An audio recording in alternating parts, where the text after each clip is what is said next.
أهلا ومرحبا بكم متابعين الأعزاء في قناة ضربة البداية. في هذا الفيديو الجديد سنتحدث عن موعد المباراة والتوقيت والقنوات الناقلة والمعلق وكافة تفاصيل هذا اللقاء للمباراة القادمة التي ستجمع بين نادي القوة الجوية ونادي ديالي في الجولة الرابعة من دوري نجوم العراق 2024.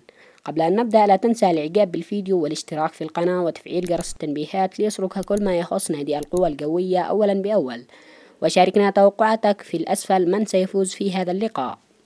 وستقوم المباراة في موعدها على ملعب الشعب الدولي.